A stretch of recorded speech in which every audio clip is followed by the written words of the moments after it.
palestra. E agora eu vou pedir ao doutor Alexandre Naime Barbosa, que é da Unesp de Botucatu, que veio de Botucatu para cá, saiu de casa às 4 horas da manhã, porque Botucatu eu já tive a oportunidade de ir lá, é longe, e vai nos falar sobre uma novidade em desenvolvimento junto com o Vital Brasil, porque é um problema sério no Brasil, e é um problema urbano, é acidente por abelhas africanizadas. E está em desenvolvimento, e vamos ter a apresentação aqui do primeiro ensaio clínico feito, um soro para combate ou para tratamento das abelhas.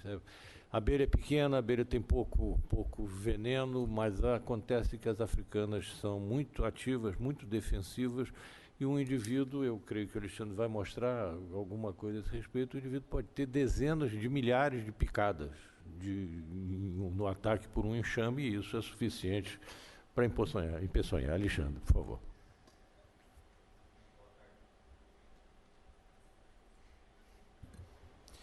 Muito boa tarde a todos. Eu gostaria de iniciar saudando o excelentíssimo presidente em exercício, Antônio Egídio Nardi, os membros integrantes da mesa, o professor Celso Ramos, que está organizando esse simpósio, e já agradeço de antemão o convite para nós do Estudo Apis estarmos mostrando nossos resultados, senhores acadêmicos, senhoras acadêmicas, senhores convidados, senhoras e senhores.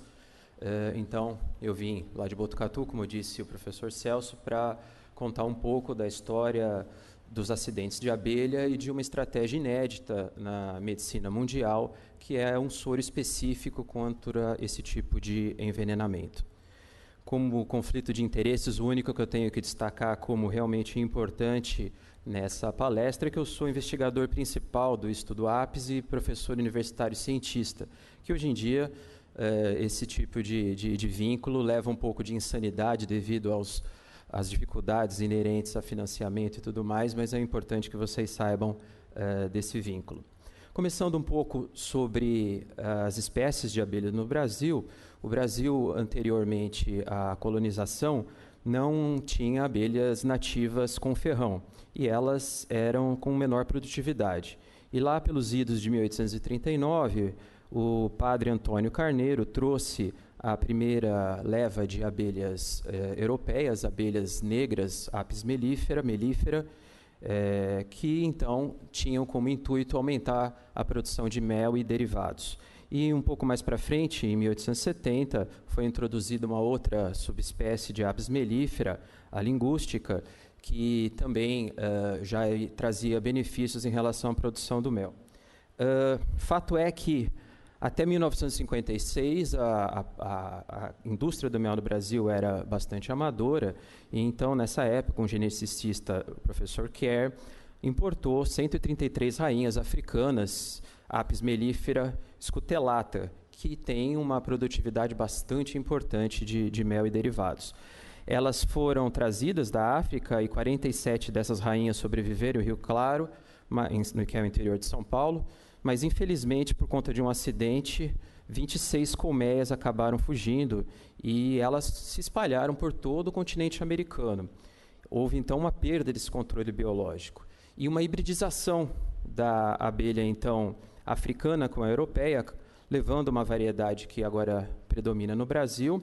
E o fato é que essas abelhas africanizadas, elas são muito produtivas, isso é bom, mas elas são, como o professor Celso ressaltou, muito defensivas. Elas voam muito rápido entre as flores e no retorno à colmeia, elas são muito excitáveis e quando elas acabam sendo incomodadas, elas atacam em massa. Em 15 a 20 segundos, elas já têm esse comportamento, que é uma resposta muito rápida frente a outras espécies, e elas já saem em grandes quantidades, pelo menos 200.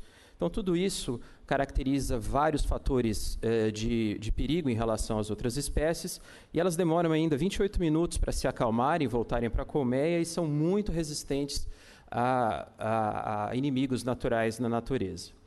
Então, esse é um mapa que mostra, desde que tudo aconteceu lá em Rio Claro, no interior de São Paulo, em 1957, como essas abelhas africanizadas foram se disseminando pelo continente americano, a onda de 63, de 65, de 68, e até no começo da década de 90 já havia registro dessas abelhas africanizadas até o México.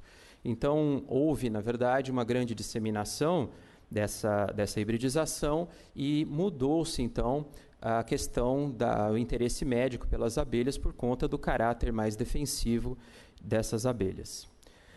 Isso é mostrado através de dados epidemiológicos. Esse é um gráfico que nosso grupo produziu em relação ao número de acidentes em uma década, de 2006 até 2015, lembrando que, infelizmente, os acidentes por abelha não são agravos de notificação compulsória. Então, esses dados que foram relatados do SINAM são sujeitos a muito questionamento, mas fato é que, se nós observarmos os acidentes por ano, aqui em azul, a gente tem mais de 10 mil acidentes por abelhas, e esse número é crescente, existe uma tendência linear, e também o número de óbitos representado em vermelho, em que a média é entre 30 a 40 por ano. O último reporte de 2016, que ainda não foi compilado aqui, já fala em 50 óbitos por acidentes causados por abelha. Então, é um problema que se torna cada vez mais frequente, não só devido à distribuição dessas abelhas, como já mostrei, mas também devido a mudanças de comportamento da nossa população, como, por exemplo, o ecoturismo. As pessoas hoje em dia vão para trilhas, gostam de fazer esportes na natureza, ou mesmo paraglider, ou outras atividades que envolvem, então, um contato maior com o ambiente rural e com o ambiente silvestre. Um outro estudo que foi publicado esse ano pelo nosso grupo mostra também, no estado específico de Santa Catarina, entre 10 anos, de 2007 a 2017, uma tendência linear de aumento de número de casos também naquele estado.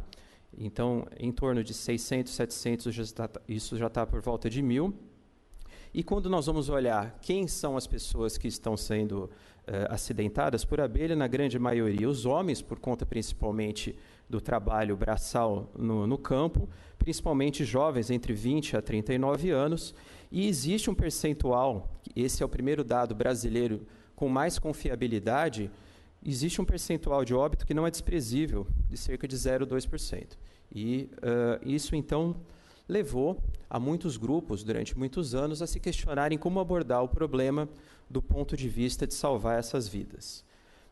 Iniciando uma atenção à fisiopatologia, é importante destacar que há uma grande diferença quando nós falamos dos possíveis desfechos relacionados a uma picada de abelha. Existe a anafilaxia, que, como vocês bem sabem, pode ser desencadeada por apenas uma picada num indivíduo previamente alergizado, e então independe da dose. Esse evento de anafilaxia, ele tem uma conduta bastante tradicional na medicina, uso de corticoide, de antihistamínico, de adrenalina.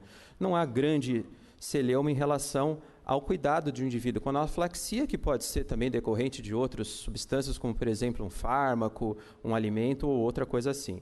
A questão que nós estamos abordando é aquela pessoa que é envenenada, aquela pessoa que sofre toxicidade devido a um número muito grande de picadas. Então, existe uma correlação direta entre quanto maior o número de picadas, maior a gravidade. Analisando o veneno da Apis mellifera, o que a gente encontra? Uma grande mistura de aminos biogênicas, proteínas, enzimas e lipídios. Elas têm atividades alergênicas, principalmente naqueles indivíduos que já têm propensão, principalmente por enzimas como fosfolipases, hialuronidases, lipases e fosfatases. Mas tem alguns que têm mais interesses, são mais específicos, porque têm ação direta, a melitina e a apamina. Principalmente a melitina, que compõe cerca de 50% a 60% do peso bruto do veneno da abelha, é um detergente natural, ela diminui a tensão superficial da água, da membrana plasmática das células, e ela age também em sinergismo com aquela fosfolipase, a A2, causando uma maior difusão do veneno. A fosfolipase, então, é o segundo componente mais presente, de 11% a 12%, e juntas, dentro de uma série de outros problemas, elas levam principalmente à hemólise e rabdomiólise nessa dose letal, 19 picadas por quilo. Calculando o indivíduo em torno de 50 a 60 quilos, esse é o número total de picadas que seria letal, em torno de 500. Isso é uma estimativa, mas que o nosso estudo corroborou em alguns pacientes. Então, essa é uma análise por cromatografia líquida de fase reversa, mostrando, então, a melitina, a apamina e a fosfolipase como os principais componentes, então, do veneno da Apis mellifera, estudo feito também pelo nosso grupo. Então, quais são os mecanismos de lesão do veneno da abelha, né? O que eles causam do ponto de vista clínico? Dor intensa no local das picadas, hemólise, rabdomiólise, choque cardiogênico, cardiovascular e outros. Esse outros, importantemente, uma ação neurotóxica da apamina. Indiretamente, uma série de problemas, como, por exemplo, problemas alérgicos, que a gente já discutiu, mas complicações de lesões diretas. A rabdomiólise está ligada à insuficiência renal aguda, por mioglobinúria, a síndrome da angústia respiratória do adulto, por conta do aumento da permeabilidade capilar, levado principalmente pela melitina, insuficiência hepática, hemorragia e até mesmo necrose de pele. Aqui vocês podem ver alguns cortes histológicos feitos de pacientes que acabaram indo a óbito por acidentes por múltiplas abelhas. Então, aqui, uma vesícula subepidérmica com necrose, um músculo esquelético com intensa rabdomiólise, não só no músculo esquelético, mas também no coração, também há rabdomiólise cardíaca, degeneração hidrópica renal e a lesão renal induzida, então, por acúmulo de mioglobina nos túbulos. Do ponto de vista clínico, essa é a apresentação. Essas são fotos todas do nosso arquivo pessoal, do nosso estudo. Esse é o acidente mais simples, único, uma pequena lesão com dor, edema, hiperemia. Aqui o indivíduo que já recebe mais picadas, que apresenta então dor, edema também, hiperemia no local. E quanto maior o número de picadas, o indivíduo pode começar a apresentar hipotensão, estabilidade hemodinâmica e casos dramáticos, como esse senhor que recebeu 1.200 picadas de abelha, ele já tem ação neurotóxica. É óbvio que também um senhor dessa idade, ele já tinha os seus 92 anos, também as comorbidades levam a uma maior frequência de confusão mental, coma. Vocês podem ver aqui edema de mucosa, hemorragia, uma otorragia causada pela intensa hemólise desse paciente e a lesão que acaba sendo a predominante em relação à morte nos primeiros dias, que é a lesão renal causada pela mioglobinúria. Vocês veem aqui, francamente, esse líquido parece sangue, mas não é, é uma água de carne. Isso é acúmulo de mioglobina, liberação de mioglobina pelo rim, levando à insuficiência renal. Devido a todos esses problemas, muitos pesquisadores, principalmente da área básica, da ciência básica, de bancada, durante muito tempo, por mais de 20 anos, de 1900 até 2013, principalmente do Centro de Estudos de Venenos e Animais Peçonhentos, nosso CEVAP, da Unesp em Botucatu, em conjunto com os pesquisadores do Vital Brasil, muitos deles estão aqui na plateia, desenvolveram um soro antiapílico experimental. Bem resumidamente, eu não sou da área básica, eu sou clínico, eu sou médico, então eu vou esquematicamente mostrar como funciona. Esse processo começa em Botucatu, é coletado o veneno das abelhas através de pequenos choques elétricos que essas abelhas levam ao passar por uma placa. Elas não morrem, elas não sofrem, elas não têm dor, mas ao levarem esse choque, elas soltam o veneno, e esse veneno então é solidificado na placa, raspado, colocado num tubo e levado para um laboratório onde passa por uma técnica de cromatografia, onde é identificado aquelas principais substâncias tóxicas, aquelas principais toxinas que a gente discutiu. A partir desse momento, esse derivado é enviado de Botucatu, que, como aqui tem até a distância, professor Celso, 730 quilômetros de Botucatu até as fazendas do Instituto Vital Brasil, que ficam em Cachoeiras de Macacu, e lá é feita a inoculação em cavalos, através de várias sessões, e depois de 2 semanas se tem os anticorpos que são extraídos do sangue total do cavalo, e depois isso é processado através de toda a tecnologia industrial que o Instituto Vital Brasil possui, e esse produto depois, então, ele é liberado para uso em estudos experimentais. Então, em 2013, havia essa possibilidade de se analisar um soro antiapílico, e nós, da infectologia da Unesp, em conjunto com a nossa unidade de pesquisa clínica, construímos um protocolo e começamos a buscar parceiros. Aqui tem a primeira reunião, 2 pesquisadores que estavam presentes estrangeiros, a doutora Leslie e o nosso colega francês, o Chipot, e nós fizemos um protocolo clínico voltado, então, a vítimas de múltiplas picadas de abelhas, ou seja, aquelas que estão envenenadas. Porque existe uma ausência de intervenção específica na literatura, era necessário avaliar a segurança desse soro, porque era um soro que ele era apenas experimental, nunca tinha sido usado em seres humanos, e esse soro heterólogo, como todos vocês bem sabem, podem ter potenciais eventos adversos por conta de impurezas no processo de fabricação através do sangue do cavalo. E o estudo em pacientes saudáveis não seria ético, visto essa questão de potenciais eventos adversos intrínsecos ao soro, então nós fizemos um desenho num misto de fase 1, fase 2. Esse é o nosso primeiro protocolo, que passou pelo sistema CEP-CONEP, pela Anvisa, e foi registrado na REBEC.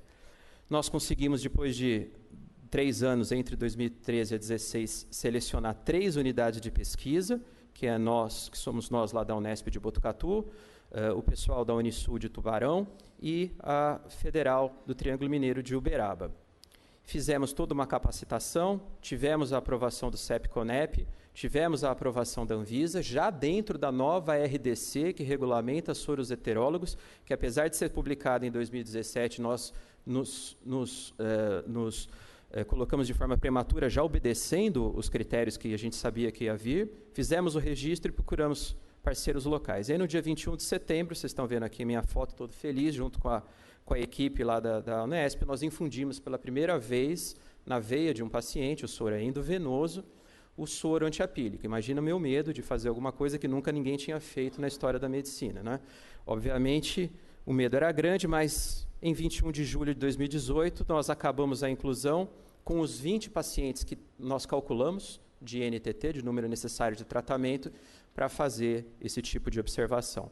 Lembrando que o objetivo principal do estudo era testar a segurança. Então, nós precisávamos avaliar se esse soro ele tinha segurança para ser feito em seres humanos e não era mais maléfico do que benéfico.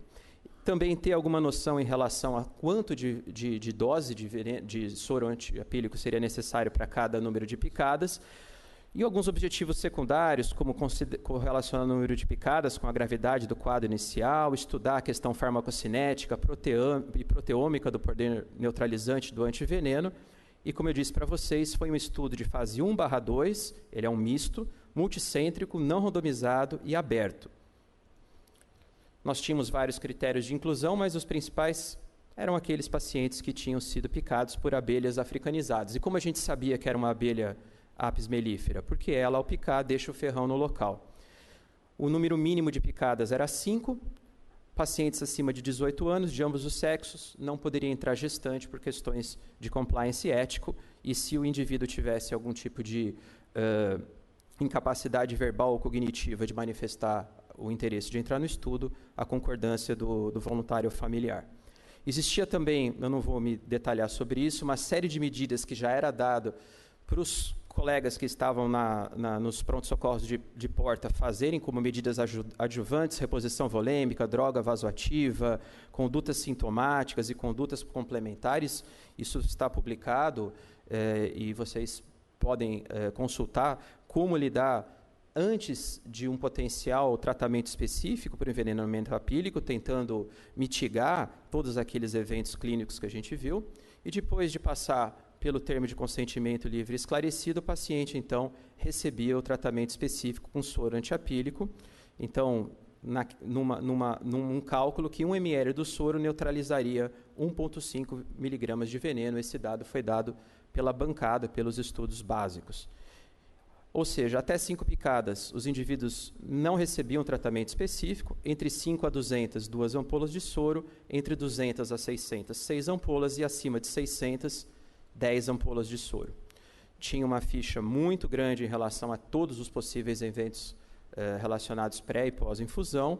E aqui, de forma inédita, nós não divulgamos esses resultados ainda, nós estamos elaborando um protocolo final de apresentação para a Anvisa, nem publicamos, e é com muito prazer que, após o convite do professor Celso, eu trouxe isso de forma inédita para vocês.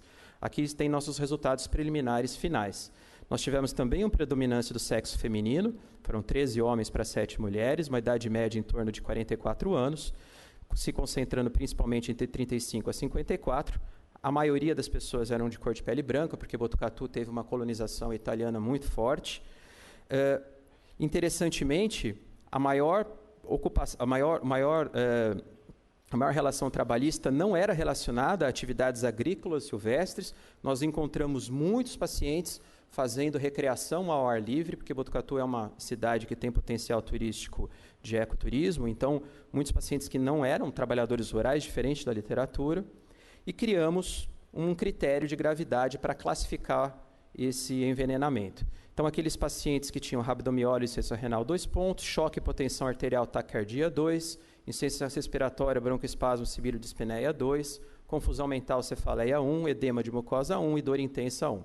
E com isso, somando, a gente tinha acidentes leves, moderados ou graves, para vocês entenderem a tabela mais importante, que é que cerca de metade dos nossos pacientes, 50%, já chegavam com um acidente grave, ou seja, com um ou mais eventos relacionados ao envenenamento apílico. Esses pacientes, então, foram submetidos a diversas concentrações, número de ampolas do soro, que eu expliquei para vocês, e 95% dos pacientes que receberam o soro antiapílico não apresentaram qualquer grau de hipersensibilidade imediata ou tardia. Apenas um participante, uma participante do sexo feminino, teve uma reação imediata de hipersensibilidade leve, prurido e rash cutâneo, que cedeu rapidamente com antihistamínico e corticoide. Nossos próximos passos, então, são analisar os dados clínicos e laboratoriais em relação à eficácia, de forma muito preliminar. Deu para perceber que após o soro havia uma queda importantíssima da CPK, o que pode indicar que a rabdomiólise tenha sido de alguma forma diminuída. Também há alguns resultados que apontam melhora da função glomerular através da taxa de filtração estimada pelo CKD-EP.